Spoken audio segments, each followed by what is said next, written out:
Assalamualaikum warahmatullahi wabarakatuh. Di hari ini kita ketemu di pertemuan kelima, yaitu dengan materi desain interface atau desain antarmuka. Yang pertama kita akan menyambung pembahasan kita di pertemuan keempat kemarin tentang kategori ragam dialog. Kita sudah membahas 3 kategori, yaitu dari dialog berbasis perintah tunggal, dialog berbasis bahasa pemrograman, dan dialog berbasis pengisian formulir. Kita akan lanjutkan ke beberapa ragam dialog yang berikutnya. Yang pertama adalah ragam dialog antarmuka berbasis bahasa alami atau natural language interface. Di sini Ibu contohkan ada misalkan film Iron Man ya. Kita melihat bahwa di Iron Man teknologi science fiction ya, jadi ini belum ada. Iron Man ini menggunakan layar hologram di dalam helm untuk berkomunikasi dengan komputernya. Nah, lewat komunikasi ini adalah lewat suatu bahasa ucapan yang secara jelas memanfaatkan bahasa alami atau bahasa manusia. Dengan melihat pada perbedaan bahasa yang digunakan oleh manusia dan komputer, maka sistem yang mengimplementasikan dialog berbasis bahasa alami perlu mempunyai sebuah sistem penerjemah yang bisa menerjemahkan suatu kalimat pada 2 arah. Nah, dalam antarmuka berbasis bahasa alami, dialog yang berisikan instruksi-instruksi dalam bahasa manusia diterjemahkan oleh sistem penerjemah. Jika dialog berbasis perintah tunggal, instruksinya sangat dibatasi oleh sintaks yang digunakan, seperti yang kemarin ya, di command prompt. Di bahasa alami ini juga pengguna bisa memberikan instruksi dengan kalimat-kalimat yang lebih manusiawi. Contohnya kata-kata atau bahasa sehari-hari bisa digunakan, seperti display all dalam DBase ya. Contohnya seperti ini, while not, read, learn, write, learn, ini maksudnya adalah menulis nama mahasiswa, maka nanti akan tercetak mahasiswa. End berarti akhir, begin berarti ketika program dijalankan. Nah, ini lebih mudah untuk dipahami oleh manusia. Kemudian dari sisi pengguna tentunya menginginkan kelulusan yang sebesar-besarnya dalam memberikan instruksi kepada komputer ya. Ketika komputer akan memberikan jawaban, sistem penerjemah harus mampu menerjemahkan format instruksi komputer menjadi pesan yang dimengerti oleh manusia ya. Semakin mudah dimengerti oleh manusia, maka semakin sulit dimengerti oleh mesin, atau sebaliknya. Bahasa yang mudah dipahami mesin, maka akan sulit dipahami oleh manusia. Prinsipnya seperti itu. Nah, dalam antarmuka berbasis alami ini ada beberapa keuntungan dan kerugian. Yang pertama adalah tidak memerlukan sintaks, tentu saja, luas dan juga powerful, kemudian alamiah, dan merupakan inisiatif campuran antara manusia dan juga dari komputer. Kerugiannya mempunyai dualisme, tidak persis, bertele-tele, dan perancangan perangkat lunak yang sedikit lebih rumit karena dia harus menggunakan sistem penerjemah yang harus disiapkan dan juga rumit, lalu tidak efisien. Kemudian kategori ragam dialog berikutnya adalah sistem menu. Kita sering menggunakan ini, biasanya menampilkan daftar sejumlah pilihan dalam jumlah yang terbatas. Ini adalah pilihan yang tepat untuk menunjukkan kemampuan dan fasilitas yang dimiliki oleh sebuah program aplikasi kepada pengguna. Ya, contohnya di sini sistem menu itu dibagi menjadi 2. Yang pertama adalah sistem menu datar. Contohnya kita bisa lihat di control panel ya. Dalam sistem ini, sistem menu yang datar ini, kemampuan dan fasilitas yang dimiliki oleh program aplikasi akan ditampilkan secara lengkap. Nah, ini adalah menu-menu datar. Dan control panel yang bisa kalian lakukan adalah ini. Semuanya sudah ditampilkan. Dan biasanya menggunakan kalimat-kalimat yang cukup panjang. Contohnya seperti ini. Review your computer status, find and fix problem, change account type, dan seterusnya. Kemudian yang kedua ada di sistem menu datar ini biasanya menggunakan selektor pilihan. Sistem menu yang menampilkan semua pilihan secara lengkap. Di sini menentukan jenis selektor yang akan digunakan, baik itu angka, huruf, atau kombinasinya. Banyaknya pilihan yang akan disediakan, maka penggunaan selektor yang berupa angka, dan di sini tidak termasuk angka 10. Ya, kemudian yang kedua, penggunaan tanda terang atau highlighter marker, cara lain untuk menentukan pilihan pada daftar menu datar, yang ini digerakkan pada semua pilihan yang ada di layar. Ya, Contoh seperti ini adalah highlighter marker. Kalau kalian main game, ketika dipilih ke tombolnya nanti akan muncul. Ini contoh sistem menu data. Kemudian yang kedua, bentuk yang kedua dari sistem menu adalah sistem menu tarik atau pull down. Ini biasanya seperti ini bentuknya. Ini adalah sistem menu yang pilihannya dikelompokkan menurut kategori tertentu. Misalkan di Word kita bisa lihat file itu menunya apa saja, edit menunya ke bawah apa saja, pull downnya apa saja, view, insert dan seterusnya. Ya, ini pada hierarki yang paling tinggi pilihan-pilihan itu disebut dengan pilihan menu utama. Ini menu utama, kemudian di bawahnya ada sub menu atau sub pilihan, lalu di bawahnya lagi biasanya juga terdapat sub pilihan. Jadi seperti struktur pohon ya, hierarki seperti ini. Ini untuk sistem menu tarik atau pull down. Kemudian di kerugiannya diantaranya adalah seringkali lambat, memakan ruang layar, tidak cocok untuk aktivitas pemasukan data, tidak cocok untuk dialog terinisiasi, dan tidak cocok untuk dialog terinisiasi campuran. Keuntungannya memberikan sedikit pengetikan, beban memorinya rendah, dan strukturnya terdefinisikan dengan baik. Tersedia piranti bantunya. Kemudian antarmuka berbasis icon ini adalah yang menggunakan simbol atau tanda untuk menunjukkan suatu pilihan atau aktivitas tertentu. Biasanya secara icon ini bisa dikatakan merupakan variasi dari antarmuka berbasis menu. Contohnya seperti ini. Ini adalah icon. Ya, kita sudah banyak lihat di beberapa aplikasi atau software yang kita gunakan. Icon-iconnya menunjukkan dari beberapa menu. Kemudian ada sistem penjendelaan atau windowing system. Ini adalah bagian dari layar yang digunakan untuk menampilkan suatu informasi. Informasi bisa berupa tekstual ataupun grafis. Ya. Jenis-jenisnya ada 4, ada jendela TTY, kemudian time multiplex window, space multiplex window, dan non-homogen.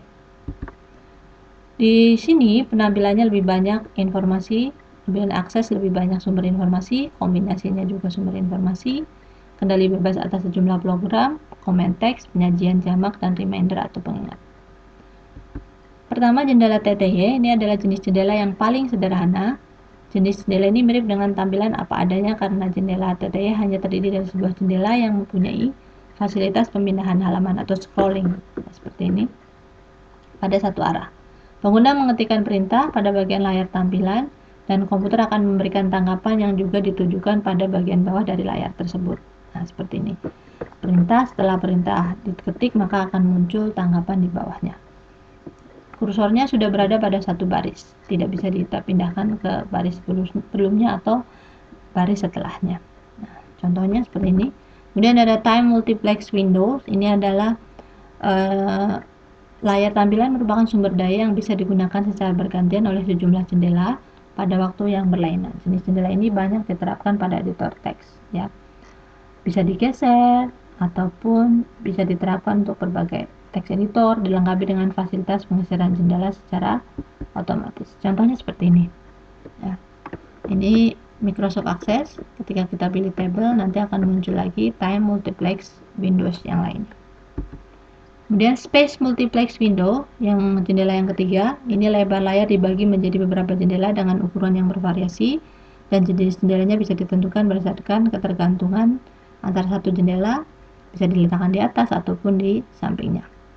Contohnya dari sistem penjendelaan space multiplex Windows kita bisa lihat di sini lebar layarnya dibagi menjadi beberapa. Contohnya seperti ini, atas bawah lah, yang ini kanan dan kiri.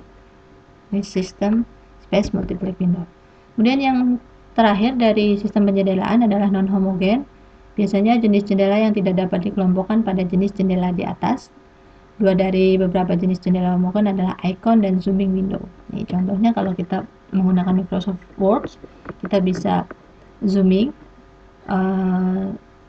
misalkan kita kecilkan nanti akan berubah menjadi beberapa lembar halaman dalam satu layar.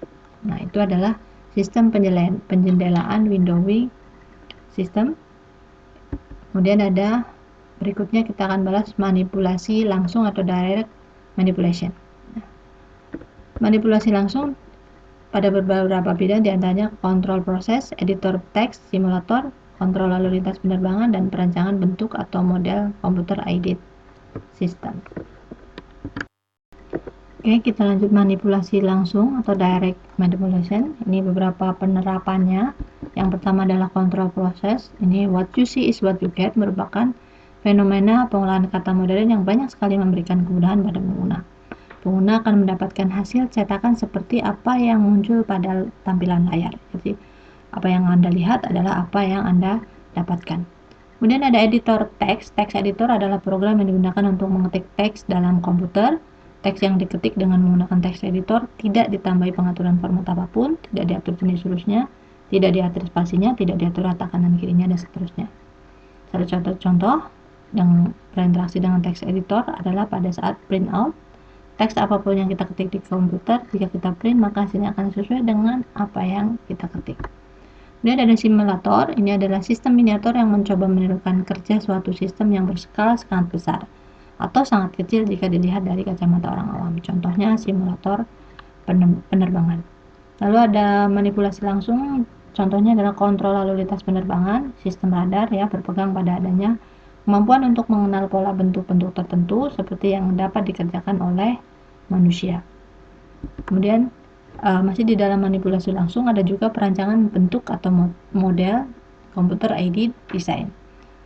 Kita bisa melihat beberapa program aplikasi untuk perancangan suatu sistem. Yang paling populer biasanya adalah program yang bernama dengan AutoCAD ya. Ini program ini bisa merancang suatu model pesawat terbang, baik dengan tampilan yang disebut dengan wireframe ataupun tampilan tersebut sebuah pesawat yang sesungguhnya dengan memanfaatkan fasilitas rendering yang dimilikinya. Keuntungan dari manipulasi langsung adalah mempunyai analog yang jelas, mengurangi waktu pembelajaran, memberi tantangan untuk eksplorasi pekerjaan yang nyata karena mirip, kemudian penampilan visual yang bagus, mudah dioperasikan, dan tersedianya berbagai perangkat bantu. Kemudian kerugiannya memerlukan program yang rumit untuk merancang dan memerlukan tampilan grafis berkinerja tinggi, memerlukan peranti masukan seperti mouse dan trackball, dan memerlukan perancangan tampilan dengan kualifikasi tertentu. Kemudian yang terakhir dari kategori ragam dialog adalah antarmuka berbasis interaksi grafis. Ini berbentuk pesan atau informasi pada suatu gambar atau link yang tampil ketika pengguna melakukan suatu aktivitas. Jadi ketika kita arahkan kursornya, biasanya muncul informasi tombol itu untuk apa, untuk digunakan apa misalnya. Nah, contoh interaksi grafis seperti ini ketika kita menggunakan Facebook, ketika kita arahkan kursor ke beberapa menu maka akan muncul informasinya. Nah, tadi adalah kategori ragam dialog. Berikutnya adalah prinsip dari desain antarmuka. Yang pertama adalah merefleksikan model mental user. Yang sebelum kita mendesain, kita harus mengetahui apa yang dibutuhkan oleh user kita, kemudian pengalaman dunia real, pengalaman dari software lain, dan juga penggunaan komputer secara umum. Kemudian yang kedua, explicit dan implied action. Explicit action adalah kondisi yang jelas dalam memberikan petunjuk untuk memanipulasi suatu objek. Misalkan di situ jelas kita bisa add, remove, edit, ataupun melakukan yang lainnya. Dan juga yang implied action, ini adalah kondisi yang hanya memberikan kesan visual untuk memanipulasi objek. Misalnya untuk merubah suatu menu, kita harus aktifkan tombol edit misalnya, atau tombol untuk memanipulasi mengaktifkan menu yang lainnya. Yang ketiga adalah direct manipulation. User mendapatkan dampaknya dengan segera setelah melakukan suatu aksi. Jadi langsung terlihat hasilnya. User control ini mengizinkan user mengontrol dan menginisialisasi suatu aksi. Kemudian ada feedback dan communication. Ini adalah memberitahu user apa yang terjadi dari suatu aksi, sudah selesai simpan atau belum misalnya. Konsistensi, user bisa mentransfer pengetahuan dan kemampuan dari suatu aplikasi ke aplikasi lainnya. What you see is what you get. Ini tidak ada perbedaan antara yang dilihat di layar dengan hasil outputnya. Dan aesthetic integrity ini adalah informasi yang diorganisasikan dengan baik dan konsisten dengan prinsip desain visual yang baik. Kemudian desain antarmuka ini meliputi antarmuka program internal dan juga eksternal, serta desain antarmuka untuk penggunanya. Kemudian yang internal dan eksternal diarahkan oleh informasi yang diperoleh dari model analisis. Dan ciri-ciri software yang baik diantaranya adalah untuk mengembangkan suatu software. Yang pertama adalah software harus mempunyai high performance. mempunyai performance yang tinggi walaupun digunakan oleh beberapa user, ya, tidak mudah hang misalnya atau tidak mudah lag dan seterusnya.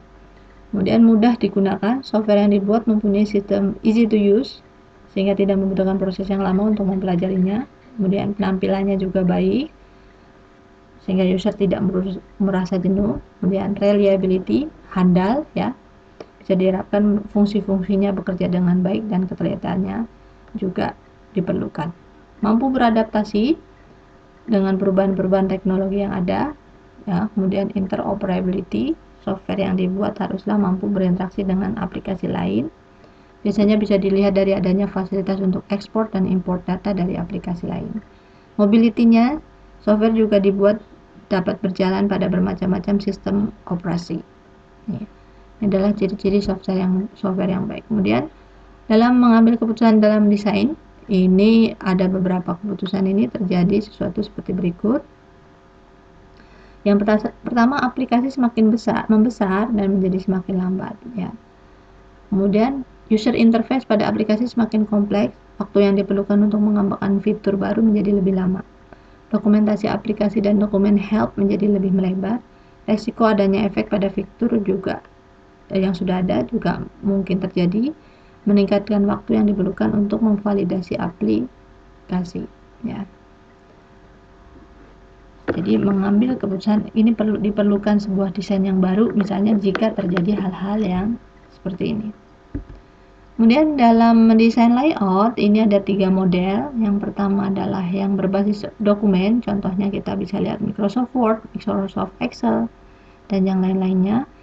Menghasilkan sebuah dokumen berupa file yang nantinya bisa dibuka dan dirubah kembali jika diperlukan. Contoh, di sini kita bisa lihat dokumen Word, ada menu barnya, ada title barnya, ada icon, dan juga ada lembar kerjanya. Sama seperti di Macromedia Flash, di sini juga ada lembar kerja, ada menu, ada icon barnya, dan juga ada title barnya. Kemudian yang kedua, yang berbasis non-dokumen, ini sifatnya tidak menghasilkan dokumen yang bisa dibuka dan dirubah kembali. Contohnya adalah MySQL, Mayob, Microsoft Outlook, ya, ini tidak bisa dirubah kembali atau tidak menghasilkan suatu file tertentu. Kemudian yang terakhir, mendesain layout berupa utilitas. Ini biasanya untuk penunjang saja. Contohnya di sini ada Windows Media Player. Kita biasa suka pakai. Ini biasanya hanya untuk penunjang. Jadi ada 3 macam jenis desain layout, dari yang mulai berbasis dokumen, non-dokumen, sampai dengan yang untuk utilitas atau penunjang saja. Oke. Tadi adalah materi kita tentang desain user interface. Masih menyambung dengan materi di pertemuan 4 sebelumnya, yaitu ragam dialog. Oke, Ibu cukupkan hari ini untuk materi user interface-nya.